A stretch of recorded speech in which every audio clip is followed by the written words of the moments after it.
Oh god. Well, boom. There's Stark's user. All right. I'm gonna mute.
Cool, cool.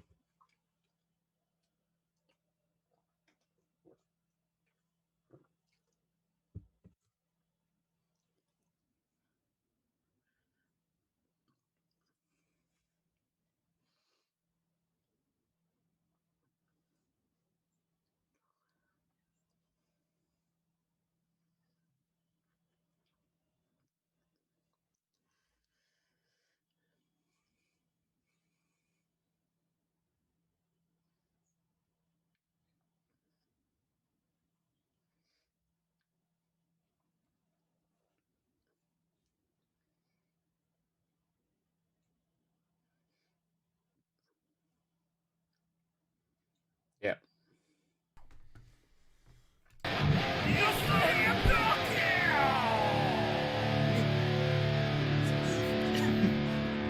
Yeah.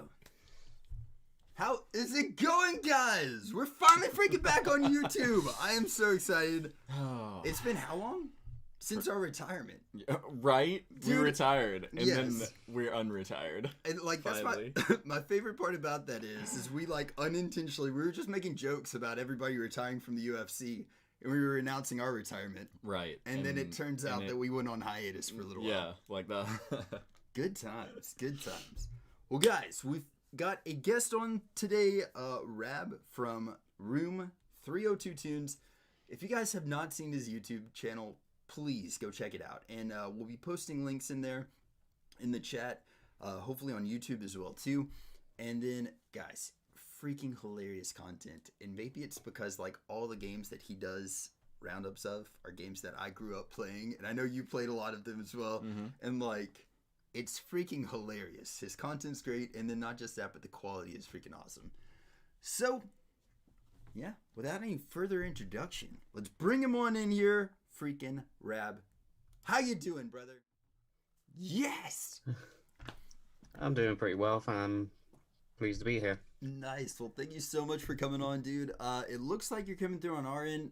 If anybody in the chat, Emma, how's it going? If y'all have questions for him, please let us know. And again, if you guys want to check out his stuff while he's on the podcast, it is Room 302 Tunes on YouTube. Hilarious guy. Just to correct you there, it's RABtoons. Room 302 Tunes is just a temporary sort of Twitter handle at the moment. There you go. Sorry, I probably should have mentioned that before we started, but I'm so it didn't occur to me. Let me do this really quick. We'll do Rab. So yeah. Dang it! So no, it happens. I probably should have clarified. Hey, you're cool, dude. We're like 99% of the time we do anything, we're scuffed as hell. So like it wouldn't surprise me that shit like this happens. Slightly scuffed. He's coming through the stream really well. Good. Thank you so much for saying it. But yeah, man. First of all, let's get into this. You've been on for a while. How long have you been on YouTube making videos for RABtoons? So our first video was roughly around about 2011 on our current channel. We did have a channel before that was scrapped sort of midway into its life cycle. So really we've been doing it since around about 2009, 10-ish. Obviously I've only just really gotten going in the past sort of 3 or 4 years. How did it come about? I know that's probably a long story, but like, how did you guys get together and decide, let's start making these hilarious videos? So my college friend, who goes by Bullet On, we sort of met in college. We had a mutual sort of love for Resident Evil. So we sort of bonded over that, and we also bonded over anime. So we got into, because at the time, abridged series were sort of just really starting to become popular. So like nice. Dragon Ball Z abridged, they're so good. Yu-Gi-Oh abridged. Those are the ones we sort of started off on. And we were both fond of a very, I would say it's an obscure anime, Tenchi Muyo. We both sort of had a really sort of shared passion for that, and we thought, why don't we do an abridged series of this? No one seems to have done that, because I sort of just mentioned that I like to make videos in my spare time, and we just started making a bridge series of Tenchi Muyo. That went on for quite a few years, and then we thought, well, we both like art. We both sort of have a bit of understanding of how to use animation programs. Why don't we sort of create something original? Because with bridge series, you're sort of quite limited to basically what the animation is prior. But whereas if you're making your own content, you sort of have a lot more freedom. Yeah. So I started off by making a little short just to test the waters, which was parodying a very random scene in Jak and Daxter 3 or Jak 3, and I put it on YouTube, and it wasn't massively popular at the time, but over time we just sort of picked random scenarios from games and just sort of made little parodies. We tried to think of scenarios that haven't sort of really been covered in games. That's our angle. We sort of try to not go for the obvious jokes, and make jokes about stuff in games that are relatable, but not like obvious jokes, like with say maybe like Skyrim and the knee arrow to the knee joke. Like if you're making a joke about that would be way too obvious. So we would go for maybe more obscure mechanic from that game. So we made a few of those shorts, and then a bit of a hiatus. And then more recently, me and my partner, unfortunately, sort of friends sort of drifted apart. So it's more of a solo effort at the moment. He still does voices occasionally, but most of it is now just sort of me doing the animation and all the sort of video editing work, etc. So we're still friends, just as some friends do, life gets in the way, and it's just unfortunate, but that's how we got to here now.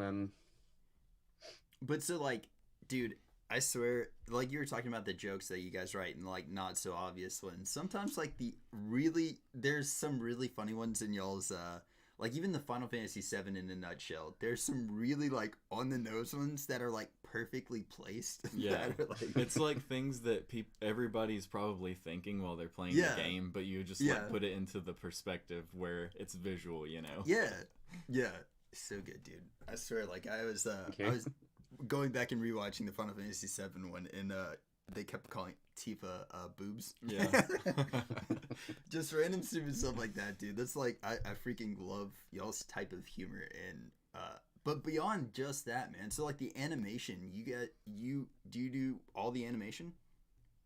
Yeah. So what I do is I use a program. It's outdated now, but frankly, I don't like Adobe's new subscription model for Neither do I, using man. their software. But anyway, it's Adobe Flash, Mm-hmm. which I have a bare bones template I use, which is the framework for every sort of character you see in the animation. Mm-hmm. I draw over the top, create separate layers for the hair, face, body, and arms. Mm-hmm. Then I create all the poses I need, like, you know, arms flailing, like up, raised, lowered, behind the back, crossed arm, etc. And obviously, like facial expressions, like half eyes, whatever I need for the scene I'm working on. Yeah. Export that into like a series of image files, and then drop those into a program called Sony Vegas. Mm-hmm. Vegas. It's a very I would say it's a very unconventional animating style. A lot of people would just do all the work in either one program, like they would do it all in Flash or they would do it all in After Effects. But this is just the way I've always done it. I think it works. It's easy. It's simple, and I like to stick to what I know, as well as sort of trying to expand my horizons. So when I drop them into Sony Vegas, I sort of tween them, use sort of like keyframes, etc., to move things around, manipulate, like, you know, stretch the models if I need them, or zoom in, zoom out, etc. Anything I need to do to create motion. Yeah. You've got all the audio work is done there as well. You do all the audio work in there as well too?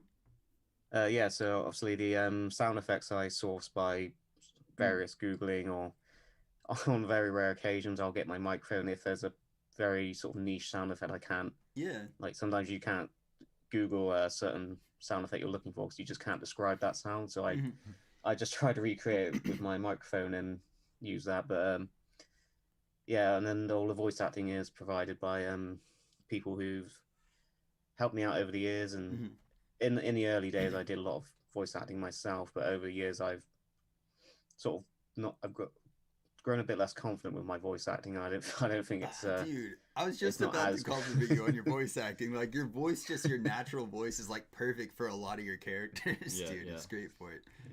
I do still like doing Chris Redfield, and he's one of my favorite characters to voice. Yeah. You've got a fan in chat, by the way. Let me just say this. Quickshot666 says, fun fact, Raz called Tifa in his games boobs. Every time he tried to write a script for Final Fantasy VII, he always ended up writing boobs. Which, I actually thought about this recently. They stopped doing this in video games where you can like rename your characters, you know? What? I don't know. I feel like they did such a good, like, it screwed up for me a lot of the childhood, like, video games, because I would always name my characters different things, and they'd be like, oh, Aerith, and I'd be like, you mean, like, I think I called her something stupid, like Rose or something. Like and I'm fart. like, yeah. Or ass. Yeah. And then, like, so, like, I don't know, you got to go back and, like, remember who their actual base names are before you tweak them, you know? But, yeah. I don't know. Do you think that's a good or a bad thing that they've stopped doing, the customizing your character's name in a lot of games? It's good and bad. Like, it's obviously allowed storytelling to evolve into its current format, obviously with, you know, proper voice acting and sort of scripts written around a set character's name, but it's also lost a lot of its charm. Like, one of my favorite things to do in the original 7 was to name Red 13 Nanaki, because it leads to a very, very amusing segment later where Red 13 obviously reveals his name as Nanaki, and I think Cloud says something like, wait, Nanaki is Nanaki? And it's stuff like that. It makes the game a little bit more funny in like a personal, charming way. Yeah. Nice. Man, so, like, do you have a favorite right now of your videos, in a nutshell videos that you've done that you're like, man, I wish I could recreate this video game if I hadn't already done it? Like, so prior to the one I'm working on at the moment, I would say my favorite video I've ever made is Final Fantasy IV in a nutshell, because it just flows very well. It's the lead voice actor. He did such a good job of voicing Cecil that it's just a joy to rewatch because he just brings Cecil's the shit I put up with style attitude perfectly, and it just it just has a really good rhythm, and it jumps from scene to scene.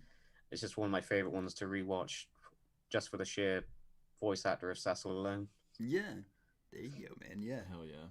Which one are you working on right now, if you don't mind? I mean, if you could tell us, I don't know. So I just finished Silent Hill 4: The Room in a nutshell, which is why my Twitter handle at the moment is Room 302 Tunes, because I just, when I'm working on a video, I just change my Twitter handle to reflect the current video I'm working on. It's just a little fun thing to do. That makes so much sense then.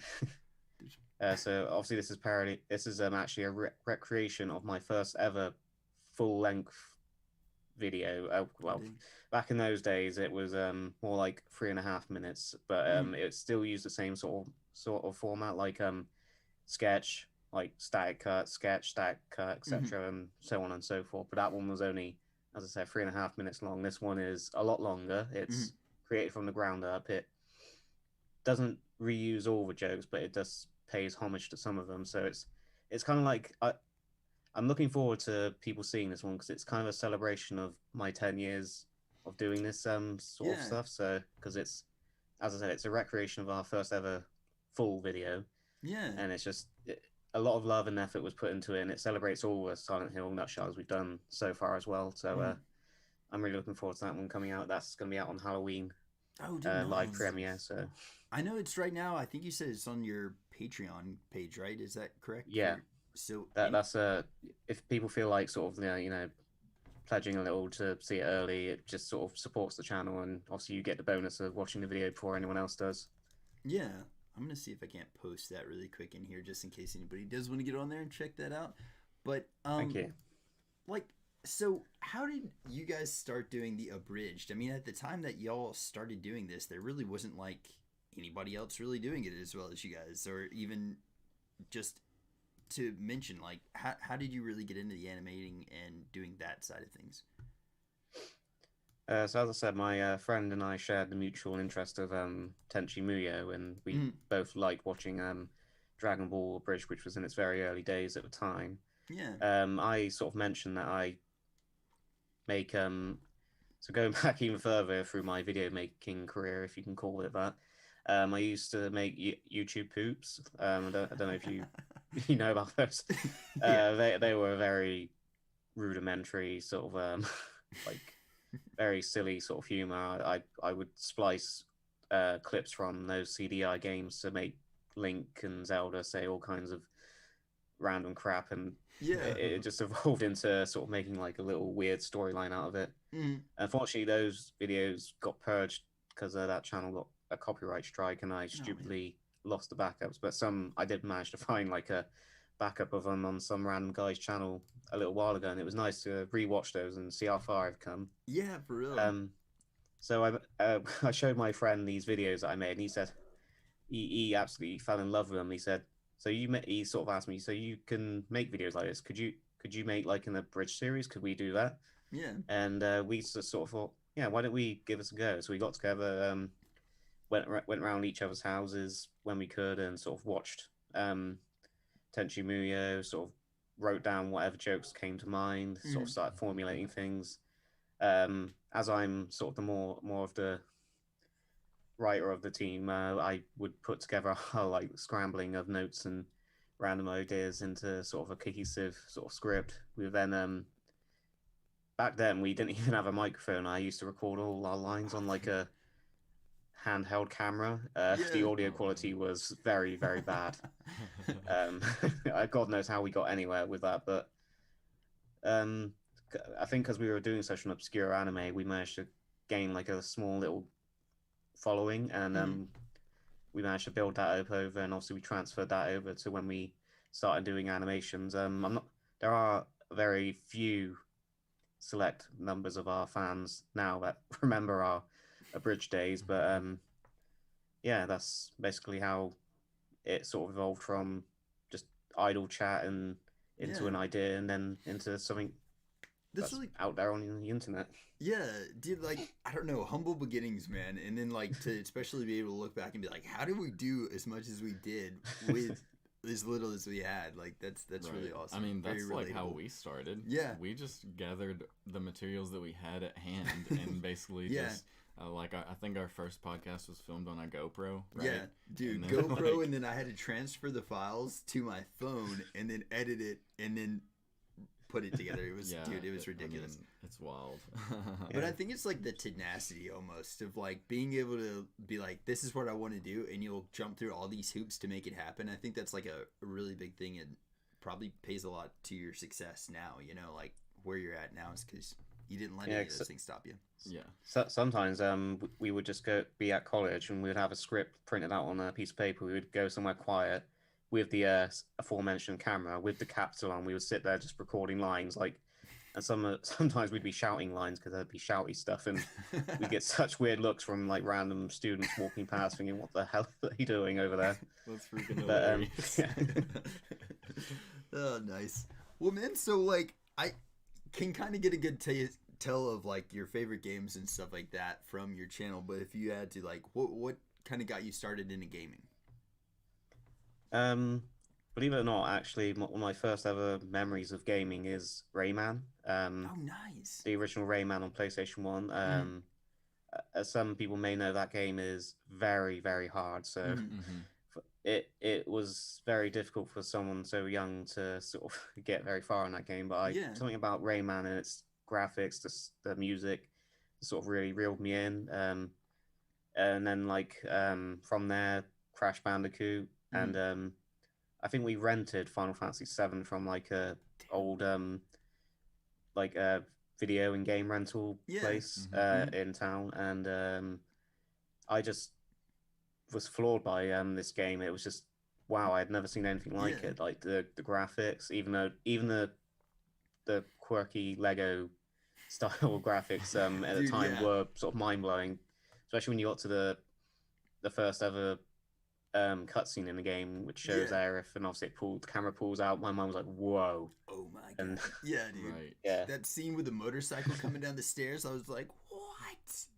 How did they do this in a video game?" Yeah. And we didn't have a memory card either, so I would sort of marathon the game and get as far as I could. We actually rented the game a few times because we couldn't quite afford to buy games outright back then. Yeah. So I completed 7 several times over the course of a few rentals. Yeah. As a child. Dude, see, that's the same story with me, man. Yeah. That's exactly what happened. That's the same story with my cousin. He didn't have a memory card either, so he would have to rent it, and then like he would let it run while he slept and then wake up and keep playing, you know? See, you can't do that nowadays with gaming systems. Like, that's how you Red Ring of Death on, like, an Xbox 360. Right. But PlayStations, they were, like, workhorses back in the day. Yeah. It's like, it just worked. Yeah, I don't think my parents were impressed with leaving the console on overnight. Yeah. Right. Dude, I mean, every time if you tried, they're like, you had to like kind of hide it sometimes. Throw a towel over the PlayStation. Yeah. It's not on. Yeah. Well, luckily, PlayStations back then didn't really make much noise. Right. I couldn't do that with the PS4 now. That thing is so noisy. Dude, the PS5 is like a plane engine. Like whenever the fan's going, it's like my hat flies off. It gets intense in this room. But yeah, man, I don't know. I remember renting it, and I just got to the Nibelheim flashback, and I thought that I had beaten the game. Whenever I got to Melee, I thought I'd beaten the game. I was like, yeah, we got out of there. It took me so long, dude. I'm pretty sure my parents had to like freaking refinance their house to pay for this rental fee. It was like, we kept it for forever, and then finally my mom bought it for me for Christmas one year. Nice. Yeah. I think I kept it so long that it was the greatest hits edition too. It wasn't even the regular one. I had a similar thing like that with a game called Jersey Devil. I could have sworn blind I completed the game, but I only finished the first level, and by the time I finished the first level, because it was just such a difficult game, we had to return the game. So to me, that whole game was just one level to me. Right. Did you so your animation reminds me, and I was telling Chris this, like it's not necessarily just the animation, like the quality or the look or anything like that, but it's just more the feel of it. But did you grow up watching stuff like like Stick Death was kind of one of the first animations like that, and then you had like Happy Tree Friends and funny. Like, did you grow up watching any of that, or Salad Fingers?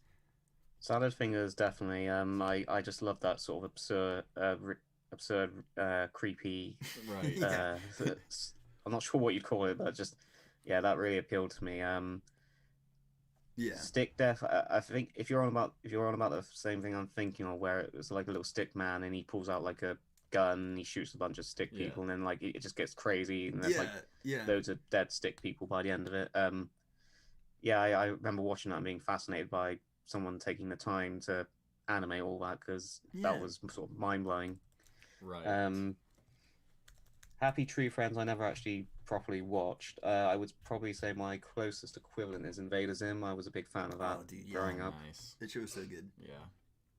It's just wild, man. Like, even thinking about it now, like Stick Death actually used to do like parody videos. Like, they would do like Grand Theft Auto parodies and stuff like that. Yeah. And like Newgrounds.com. yeah. That was where I watched. Yeah, all that Newgrounds. stuff. There you go. Before like YouTube was real big, I guess. Yeah.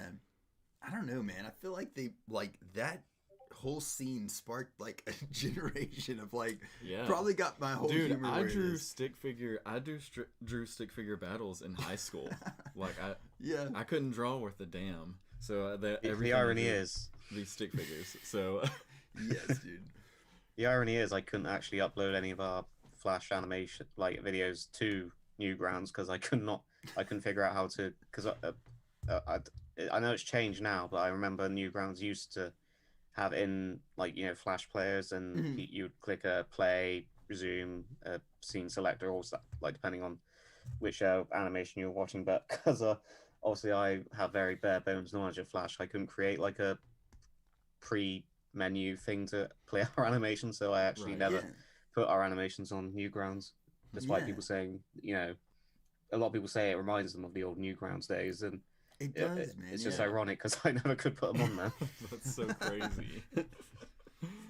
Man, so like posting a lot of stuff from some of these really iconic games, like Final Fantasy series, the Resident Evil series, and then like Silent Hill. Yeah, posting a lot of these. Do you get like people like?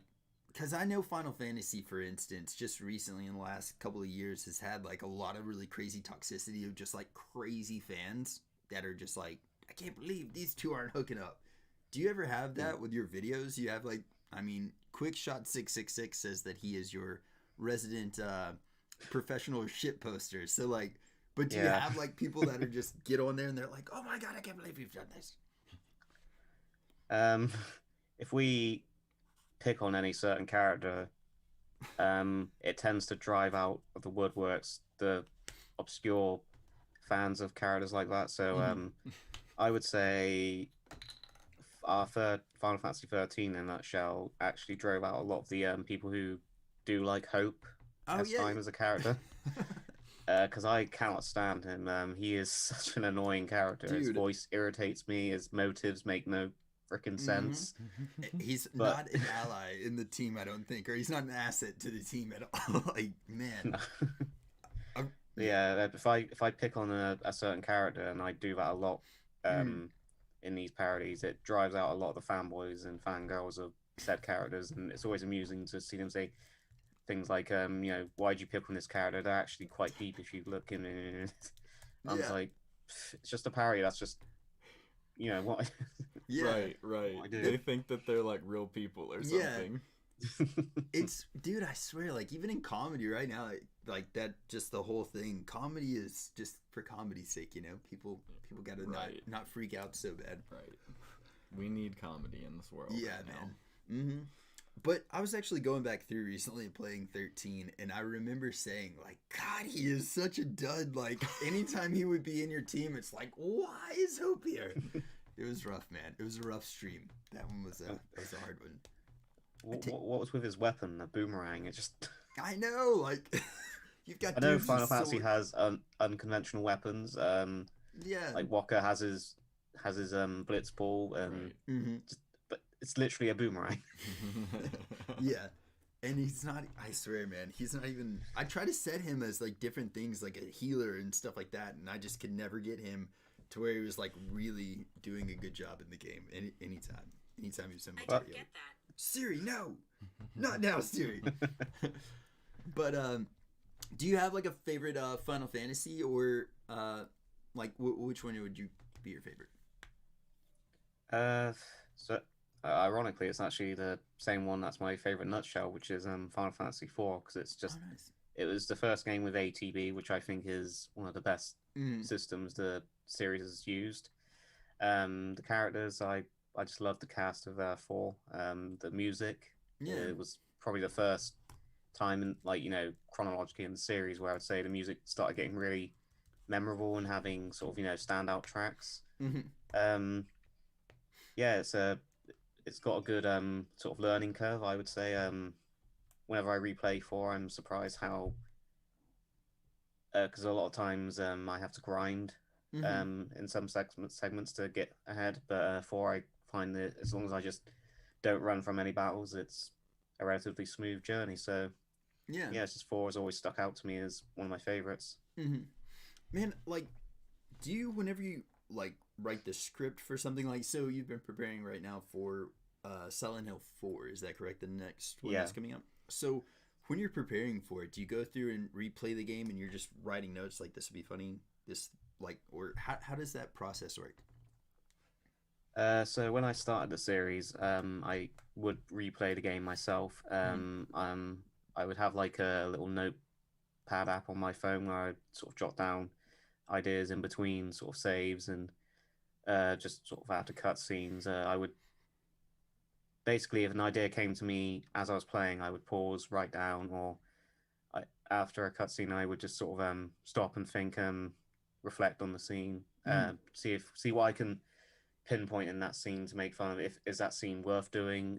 Because obviously, I try not to make these two things too long, but they have gotten long recently. But yeah, I try to think, if this was a sort of a cohesive retelling of the game, is this scene essential for sort of maintaining that sort of coverage? And then I use that process to sort of pick what scenes get done and what don't. Some people still say, "Oh, why didn't you do this scene and that scene?" And I'm like, "Well, obviously I can't do everything. That's just my process." Yeah. Dude, you should do like a whole B-sides thing where it's just like some of the stuff that didn't make the cut, but you still think it's really funny. Like, yeah, like kind of like blooper reels, maybe. yeah. I've been tempted to do that. Dude, I'm telling you, like, and just looking at your character, where did like that design come from? How did you come up with, like, the arms, dude, are my favorite thing. I don't know why, but they're so funny, dude. Like, how did this design come about? Well, the first thing was I wanted to have like something unique that you would instantly look at it and think, "Hey, that's from that channel." Because a lot of art styles, I think, can blend together. So sometimes I will see other people's animations and I think that's really good. Oh, is that thingy? And it actually turns out no, it's a completely different person, but with a similar style. Yeah. So I thought, what would be a good style that sort of is instantly recognizable? And I thought, you don't really see a lot of things with sort of black beady eyes that often. At the time, this was pre Funko Pops, like way before those were even a thing. So we thought, right, black beady eyes, just a simple straight line for a mouth. And one thing we always agreed, animating arms is a pain in the ass. So we thought, what would be a good way to get around that? And we thought, well, stick arms, because we could make them noodle-like. We can just make them a black straight line, and they can bend, do whatever we want. We can actually make them do things that would look unnatural with a human-looking arm, if you know what I mean. Like, you just have so much more freedom with a stick arm, and it adds to the humor. Because, like, if you have a character who one of my favorite things to do is if a character is really buff, like say Belias in 12. Final Fantasy 12, he has these big, strong, beefy arms, but we went with we kept the big sort of muscly torso, and he just has these little gangly stick arms, and I think that just adds a layer to the humor without sort of drawing too much attention to it. Yeah, and the thing I like about it too is like you can animate their faces so much, like their facial expressions, even without like just the huge black eyes. You can animate so much like expression and character into it, Yeah. Well, and then, so the voice acting side of stuff, I know you said recently you kind of backed away from it so much, but do you do any voice acting outside of like the projects that you work on? Do you do anything for like other productions? So back in our bridging days is when I would probably say is when we most sort of provided voice work for other people. So excuse me, sorry, I was a voice in a Ranma Bridge series, which I've not been able to track down the original creators since, sadly. But someone else did a very short-lived. I think it was. I can't remember what anime it was. It was it might have been Gurren Lagann, but I'm not sure. It was some sort of it was some sort of a mech anime. It might not have been Gurren, but it was similar in that sort of style. It was obscure, whatever it was. Yeah. But yeah, I would say I haven't actually provided my voice to many other projects at all, really. Dude, I'm serious. Like, you've got a great voice for voice acting. It's like perfect for it. It's so funny. Yeah, definitely. Yeah. I've been told I have a good deadpan voice, which I agree with, but I just hate listening to it back. That's what draws me back. I feel like that's kind of the thing that happens to everyone though. Like sometimes, like whenever I rewatch our podcasts to like make clips and stuff, I hear my voice. I'm like, dang, that's what I really sound like. Yeah. That's what I'm like whenever I don't watch my live streams back when I'm playing. Sometimes I live stream games and sometimes I'll click on them accidentally when I want to go in and change a setting, and I'll hear myself. And I'm like, oh, cringe, no, close. Right. Yeah, man. Well, also, so like speaking of streams, you also do like art streams as well too. How did you start getting into art streams, and are you going to be doing any more of those anytime soon? So that came about mainly due to the fact that because these videos take so long to make now, because obviously my technique's gotten a lot more progressive and more complicated over time. So you can see a stark difference in the videos we do now to even sort of the very first Final Fantasy 1 in a nutshell. Because they take so long to make and I can't pump them out as quick as say like any other sort of content creator would. I sort of had to think, what could I do to one, stick with the niche of being an animation channel, and also something that's quick and easy to produce content wise, that would fill the gaps in between the long lulls between videos. And I thought, why don't I share my screen of me drawing these models for upcoming animations? And I thought, well, people might be interested in seeing the process of seeing their favorite characters being made into our sort of style. And it gives me a good chance to chat with people, because people can just drop in, say hi, or drop a question, and I can just sort of answer as I'm doodling, etc. And at the end, I sort of when I finish making the sort of set of models I want to make for that day, I can then sort of take requests, and it's just a fun little exercise in getting to know fans and sort of chatting with them, and obviously creating little requests that they throw out. Sort of tests my artistic skills on the fly. It's just a lot of fun. Yeah, man. And I imagine like them being able to just put in feedback and like, hey, maybe you could have like this on him or something like that, and then them end up seeing it in your actual finished product is like probably a huge thing for them, Yeah, cause it's a massive help with that actually, because I'm colorblind, so it's sometimes I'll get the color wrong, and someone will say, oh, you've gotten his hair color wrong or their skin color wrong, or a big thing I often do is apparently I make people have green skin, and I try not to do that, but I've never noticed. But man, like, is it like severe color blinding, or like my blues and reds, so my blues and purples and my reds and browns sort of blend together, so they look very similar to me. Okay, well, yeah, like I've never noticed it in your art, so like it's been caught, I guess, pretty well. Do you have somebody like proof things before you put them into production? So on our Discord channel, if I'm not sure on a model, I will drop what I'm currently working on into there, and I actually do get a lot of people, because on Discord channels it can be sort of hit and miss how many people are on at any time. But I find that often if I drop something now, I'll often get a response within maybe like a few minutes to half an hour, and it's quick enough for me to not have to worry about it too much. And it's just, people can see stuff being worked on, and they can say, oh, that looks good, or you got this wrong, or that doesn't look quite right, and it helps the process. Yeah. Whilst also having a community to sort of work around. Yeah. Yeah, that's really cool. Having that support system a lot of times is really helpful, especially for, when you might feel like unsure of something. Yeah. Well, is there a time in your channel, like, I guess in just the, like, in this current channel, that you noticed, like, a jump in your viewership, or, like, you were like, all right, we're here now? Is there a point, or, like, a certain release of a video that happened in?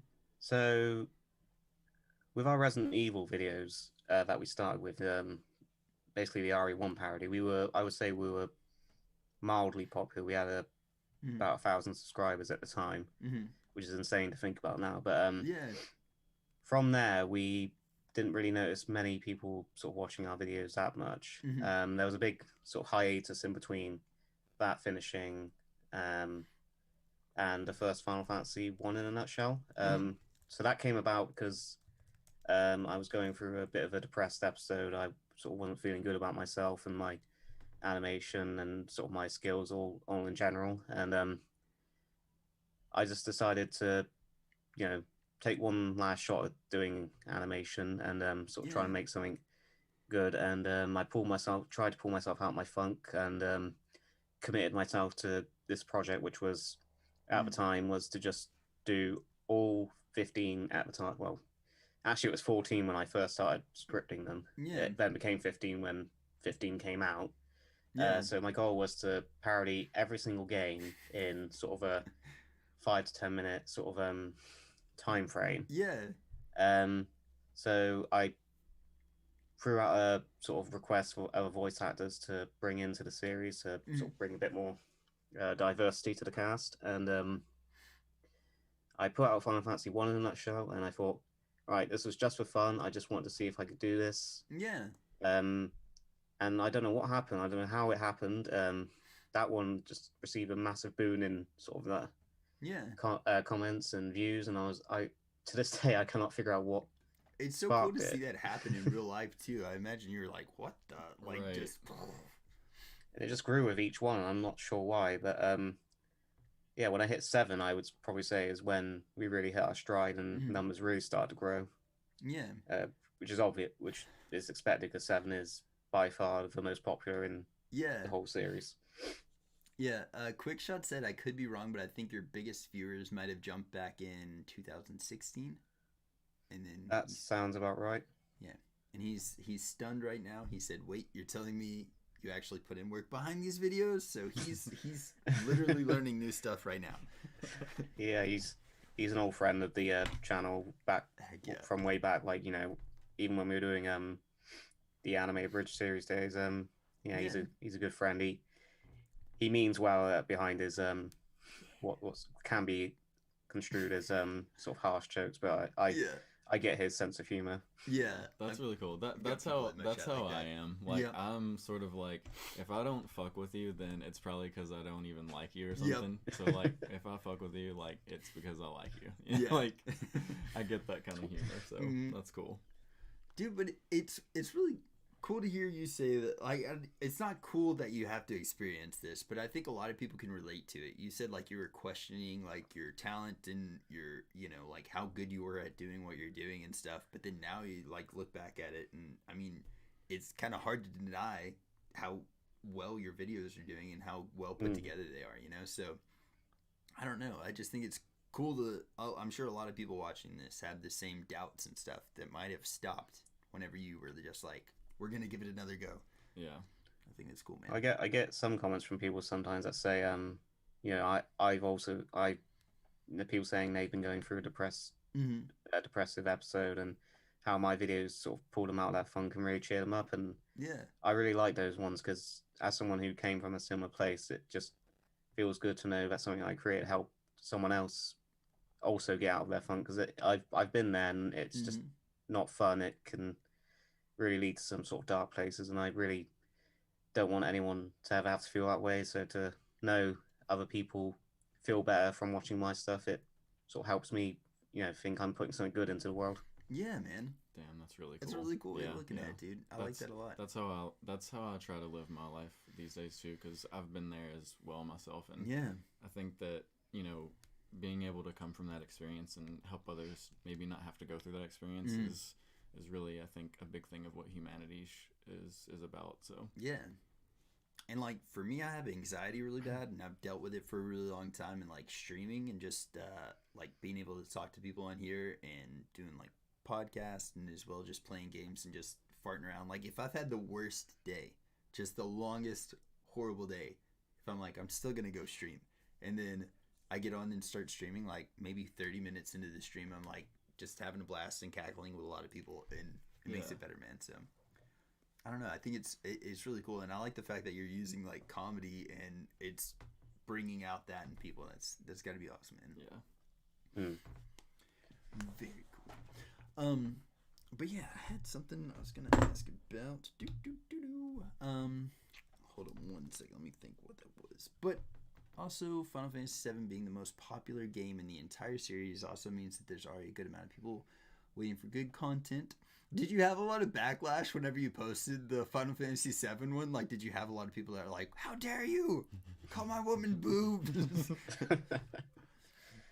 No, actually, I think 7 is probably the one I get least amount of hate for. Actually, I always get hate comments on any video I put out now, and that's just sort of comes with the territory of having a large, you know, following. It tends to draw in people who are sort of unfortunately so inclined to spew hate on videos, but it doesn't bother me. I've learned to water off a duck's back and not really pay attention to haters' comments. But 7, funnily enough, is the one I've noticed least amount of hater comments on. I think the closest thing I would say is I get a lot of comparisons to Team 4 Stars Machina Bridged, which I haven't really watched myself. A lot of people will sort of compare the jokes that I made to whatever they did, and they'll say, "Oh, maybe they did it better or whatever," and I'm like, "Okay, cool. That's that's their thing. I'm happy for them, and this is how I did it, and that's the way I did it." So I heard it recently, like metaphored like this, but they were saying like, would you just randomly come up to somebody's lemonade stand and just like start talking shit about their lemonade? Like, what's the point of getting on somebody's video and just like talking shit about their video? It's so wild to me. Yeah, man. But what you were saying earlier, you said that like you were like, well, I guess I'm gonna give it one more go, and I'm gonna start off with Final Fantasy 1, doing this abridged version of it, or in a nutshell, and like that's crazy to me that it like you were like, well, one last go, let's try it with Final Fantasy 1, and that's exactly what happened with Final Fantasy. The creator was like, one last go, let's just see what happens. Yeah, because he was like, this is the Final Fantasy. Right? yeah, that's pretty awesome, dude. And it's poetic parallels, I guess. Right? It's so crazy. I've heard a lot of I know a lot of content creators, and like specifically the Final Fantasy VII content creators. Like there's a lot of people that we've had on here that just only produce content for 7, and but that's awesome that like it's given just Final Fantasy, the brand, pretty much is like given a lot of content creators jobs, and like it's nuts, man. But getting outside of Final Fantasy though, like, do you have future ideas for franchises that you'd like to get into that you haven't yet? So I would like to go back to Resident Evil actually once I start to really run out of Final Fantasy games to parody, because I'm pretty much almost out of Silent Hill games actually, because after 4 there's only Downpour, Origins and Homecoming really left to parody, and well, actually Shattered Memories, that's not many there, and if I do one of those each year I'll run out of those. So Resident Evil is always, it's how we got our first boost in viewership, so it would be nice to go back to, because we promised a Resident Evil 2 parody years and years ago, and obviously because Final Fantasy took off, I sort of put that on the back burner, because this has been way more popular and it's something I want to commit to and finish. And now I'm on to like doing the sequels and spin-offs, and obviously with 16 coming out, it's still been on the back burner. But yeah, once I've cleared most of the stuff on the current slate, I would like to go back to do Resident Evil 2, especially because the remake came out a few years ago. Quick Shot just said, more franchises. We're still waiting for Resident Evil 2. Nice. But that's man, a lot of our fans' view. Nice. Do you think that you'll ever venture outside of necessarily just video games? Like you could get into like movies and stuff like that as well too? Like I thought about it, and maybe like parodying some of the Marvel content. It's been something I've sort of postulated as well. Maybe like TV series as well. Not sure what I would do, but I would say Marvel was pretty much the only one I've really given much thought to. But obviously the problem with that comes the big mouse. Yeah. Man, you can't even. I had a T-shirt design that's it was a Dragon Ball Z. So it was Goku, but he was wearing Dark Souls armor, and I had like an artist draw it up. So it was like him, but he looked battle worn kind of, and he was in like a Dark Souls armor, and it said "Praise the Sun" behind it. And I only got 2 shirts of that made. Like 2 people bought the shirts, and then it got shut down as soon as those 2 purchases went through. It was like 10 minutes later, just. Damn. Who was that? Was that the people behind Dark Souls or the people behind Dragon Ball? I figured that they really don't like their stuff being touched. I know. It's weird when you think about Team 4-Star and all that. Yeah, I spent so much on that design too. I was like, "Are you serious? Only 2 shirts." It was rough, man. It was a rough one, but lesson learned. Yeah. But that's something that you wouldn't really. I mean, especially like with your designs and stuff, like you going through and putting your own spin to it. Have you had like a lot of like content creation strikes or copyright strikes on your channel for your designs? Designs, no, but actually what we tend to get hit with it annoyingly is music ones. We tend to notice they've only really been applicable to 7 and 10, oddly enough. 7 I would attribute because obviously it's the most popular in the series. So we get a lot of hassle from Warner Chappelle.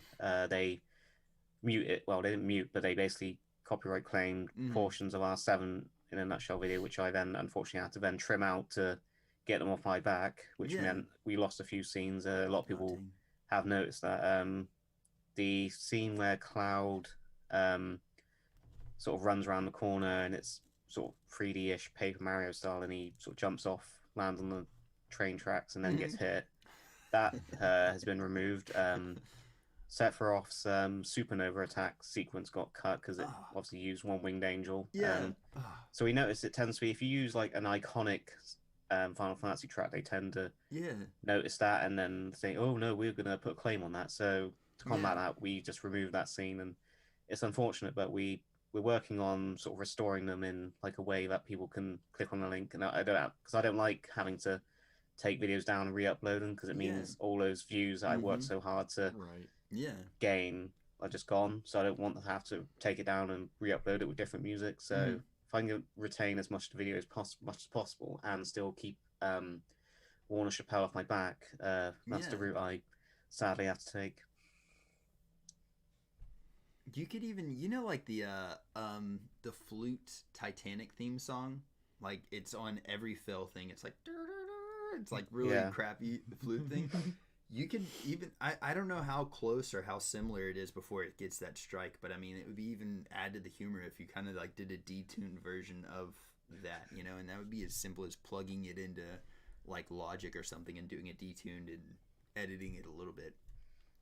But I tried to get creative with that because when we did Crisis Core in a nutshell, there's an iconic scene where Sephiroth destroys the Junon cannon, and it uses the One Winged Angel theme. We thought, well, we obviously can't just use that because they'll be funny about it again. So I thought, all right, I'll get like a really heavy metal version of One Winged Angel, one that sounds different enough that it won't hopefully get picked up by the content ID. And a few days after the video went live, I got hit with a strike, and it seems when they notice a big spike in views, I've noticed that's when they jump, and I've noticed they probably do that to try and claim some sort of revenue from it, and so when you go to watch Crisis Core in a nutshell, now that scene no longer has anything that sounds anything like Final Fantasy music anymore, because I used YouTube's tool that lets you replace music in your videos with their sort of approved library of royalty-free music, and I tried to pick the closest to sort of a epic battle type theme as I could. I think I went with the best choice I could. But unfortunately, also in that video, there's another scene where I used One Winged Angel as background music, and I thought if I have dialogue over the top, it might not get picked up by the sensors, but no, they're quite crafty, those sensors. Yeah. Well, I think it's the intro on Crisis Core. It's got like that guitar version of the prologue music or something. I think that's the prologue. Yeah. But so it sounded great. Like, it was a great choice for it. But so stuff like that doesn't necessarily get picked up. But I think it's a gamble. So I think I'm playing with fire a little bit, still having that, because they could decide any day to just go and claim that, but they haven't done so far. And touch wood, they hopefully won't go back and do it again. But what I've been doing in videos now is I try not to use the official soundtrack for. I'll use it in places for lesser known tracks, but for like iconic things like such as the Final Fantasy X battle theme, I notice they don't like me using, or to Zanarkand. I will reach out to my fans, and I have two particular set of people on my Discord who help me with this. They basically have a very good ear for music that sounds similar to the track I'm trying to use, but is maybe from like a different game that is either obscure or so different from Final Fantasy they wouldn't think to link the two. And that's how I sort of get around using tracks for certain scenes now. That's very cool, man. That's good that you've got like that whole thing at your fingertips. Kind of like your Discord communities are freaking like the backbone of a lot of content creators, man. Very grateful for my Discord community. Heck yeah, man. Well, so right now you've got the Silent Hill 4, right? Is coming out on Halloween. Yeah. All right, and then well, another question really quick, I guess, before we kind of get things slightly wrapped up, but how long does it normally take for you to starting to finish one of your videos? So from the very start of making a video, I have a Sony Vegas project file that is a template for the format, so it has a whole bunch of static, the little TV static in between bits laid out ready.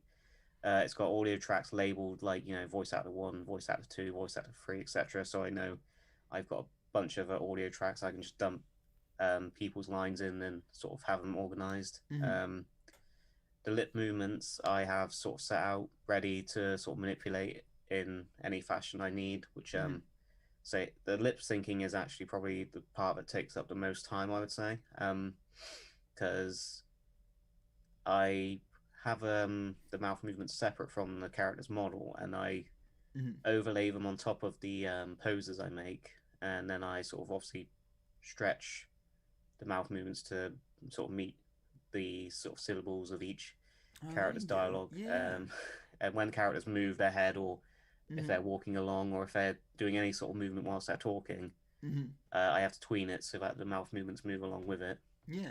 So that is obviously the most time-consuming part of the whole process. I can imagine that would be insane. Jeez.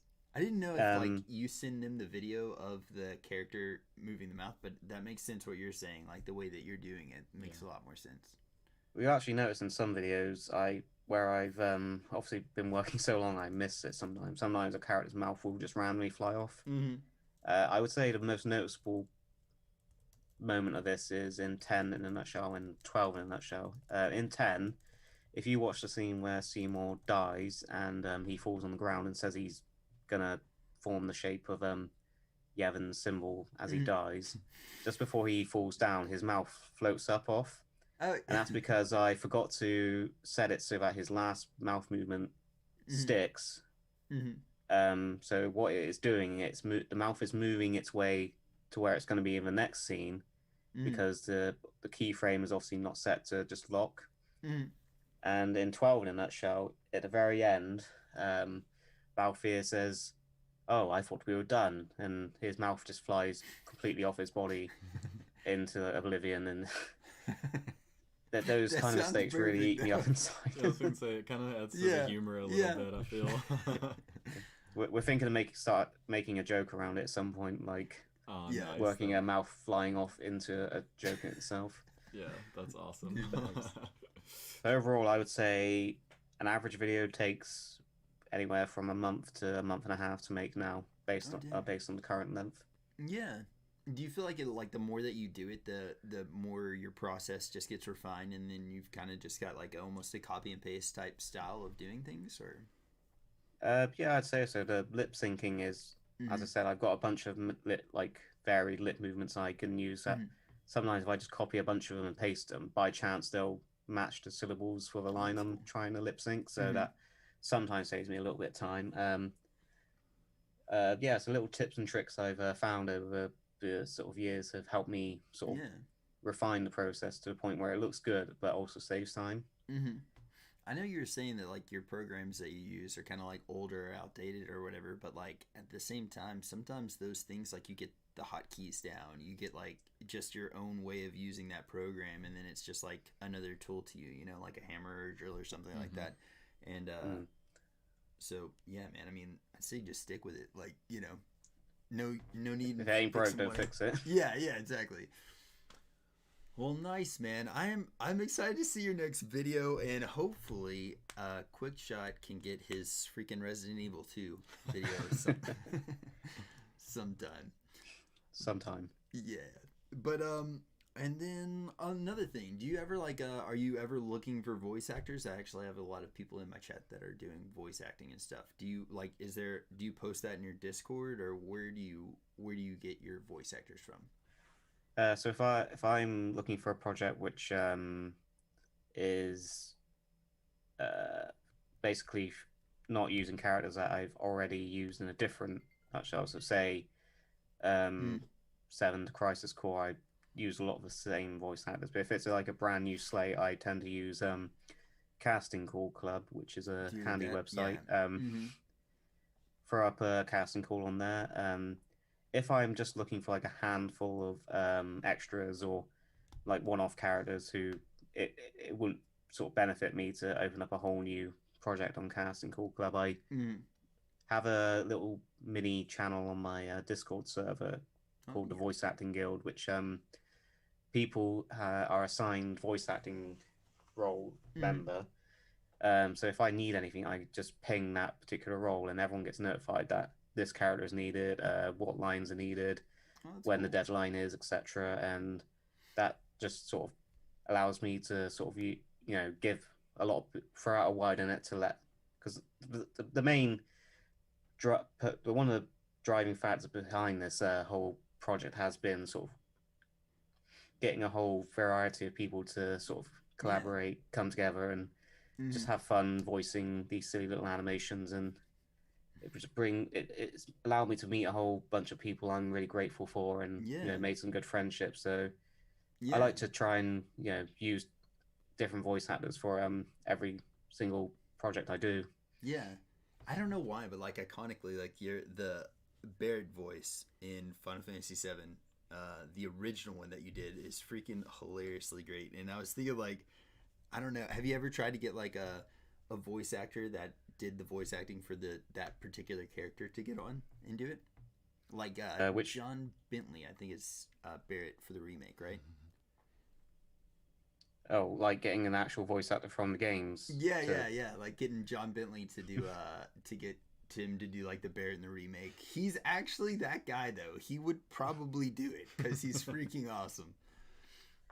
Yeah, I don't know if I've got like that kind of pull to be able to get someone as big as that. It's worth a try. I mean, I have always wanted to get James Arnold Taylor, the voice actor behind Tidus, to do something for my. But I don't know what I'd get him to do, like, because obviously I've already parodied 10. I'm not sure what I'd get him to do, but I would love to work with him because he is voiced one of my favorite characters in gaming and television.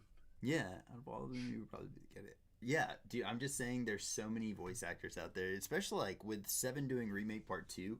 A lot of those voice actors are actually pretty cool people. Like the guy that does Roche, Matthew, can't remember what his last name is, but the guy that does Roche, hilariously awesome dude, and very down to earth guy too. So like, there's a lot of them that would probably be like, let's do this, especially if you pitched it to them and just showed them like the first video that you've done of theirs. Yeah, the voice actress of Aerith in the remake actually streams the games. Mm-hmm. Yeah, I think I've got some of her it's really emotes. cool. Yeah. That's awesome though, man. Well, dude, thank you so much for getting on here with us, man. And I'm excited to see the rest of your stuff, and I'm gonna go back and try to watch some of your like really early videos as well too. I haven't watched 4, like the Final Fantasy 4 one, so I'm gonna check that one out. Yeah, that's on my list now for sure. Yeah. Thank you. Heck yeah, man. Well, I'll post all your links in all the descriptions of these videos that will be up on youtube.com/theheckpodcast. And dude, seriously, I've had a pleasure talking to you. Yeah, man. it's been so much fun. Thank you. Likewise. Very informative too. Like seriously. Yeah, it was cool to hear a lot of the backstory behind all these things. I think that's one thing that helps people like stuff even more these days. Yeah. You get to sort of know the process more and see how much work gets put into it. It makes you appreciate the artwork a lot more. So that's really cool. It's nice to vent about my process. It's been good to actually talk through it, and it makes me think back, wow, actually I do a lot more than I realized. Dude, I'm telling you, you're very like you're very humble, but like just take a second to know that you're freaking awesome and your work is great, dude. So thank you. Heck yes. Quick shots, just firing them off in here, dude. But yeah, man. Well, I'm stoked to see your new videos. And again, thank you so much. And if you ever want to get back on, man, the Heck Podcast will always welcome you, brother. For sure. Yeah, I'd love to come on in the future again. So if the stars ever align again, hit me up. Definitely will, brother. Well, man, again, thank you so much and have a blessed rest of your day. And we will be talking to you later, man. Thank you. Bye. Later, dude. Pow. All right, guys. Dude. He's so freaking, like, so humble, so chill. It's freaking awesome. Yeah. And I'll be here to keep the Raz humble. Yes, keep him humbled, man. He's freaking an awesome dude. And, man, it's just cool to see, like, I swear his voice matches, like, his character so freaking well. Yeah. I like it, man. I like it. Something that we're going to do really quick before we get off here. Whoa, pins. Quick shot with a follow. Yes, Thank you so much, dude. It's nice to have you in here. Yes, you're freaking hilarious, man. I normally try not to talk like too much to chat whenever we got guests on and stuff, or like break what they're doing, but I try to text in here too. Right. It's hard to do sometimes whenever you have a guest. Yeah. Like going back and forth between chat and guest. That's really cool to know. I didn't know about Claire's voice actress for Resident Evil 7 actually streamed the game while talking about the process. That's really freaking cool. I think like I don't know. I know that it's not like just the time that we live in right now is freaking awesome, man. And I honestly would not be born in another time. Maybe the 50s, I'd probably go back then and just see what was going on. But like, I feel very proud to be born now because there's so many content creators out there that like I've been able to talk a lot of musicians that I've respected growing up. There's just like, it's so much more accessible now. Yeah. You know? It's very cool. Yeah.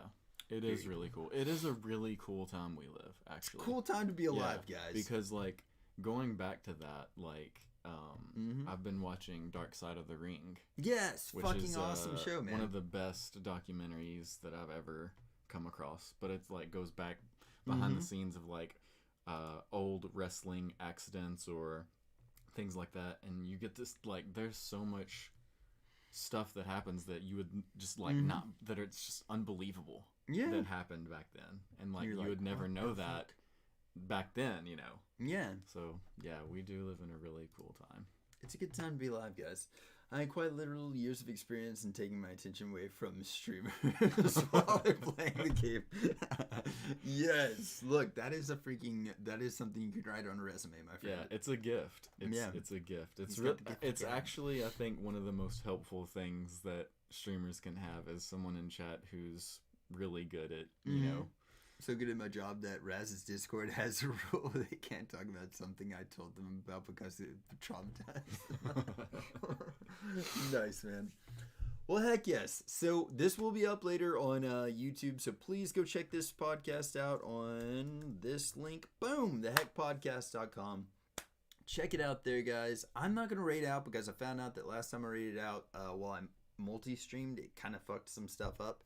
So we're not going to try to rate out tonight. We're just going to end it. But I do love you guys, and there's definitely a lot of YouTubers and some Twitch streamers to check out. But in the meantime, please go follow us. We will definitely be streaming every Tuesday on YouTube and on Twitch for the foreseeable future, unless Twitch just like, hey, you guys gotta fucking stop this. So fingers crossed. Fingers crossed they don't. But yeah. So guys, we will catch y'all later. Thank y'all so much for hanging out with us. You got anything? Any parting words? I don't know. Do y'all like the new logo? Yeah, the new logo. Yeah. I'm about it. I'm stoked, man. Took 2 minutes, maybe 3. Wow. 3 minutes. Yeah, we're gonna give it 3. Man, you could have said it took 2 days, right? And then you're just like 3 minutes. 3 minutes. 3 minutes. Yeah. Either way, guys, love y'all. We will check y'all later. I'll be streaming tomorrow. When will you be streaming, Chris? I don't know, man. Whenever my brain's like, all right, it's time. Had one never underestimate the power of a shit poster. Yes, there you go. I like that he had last words. He said, you know what? I'm gonna throw my last cents out there. Hell yeah. That's a good one. I like Never underestimate the power of a shit poster. It's very true, man. Quick shot. Have a blessed rest of your day. Everybody else in chat, thank y'all so much for hanging out, lurking, follows. Everybody, y'all are freaking awesome. This will be up now. I think it's actually up now. So yeah. Yes. I think so, yeah. We'll fucking holler at you guys later.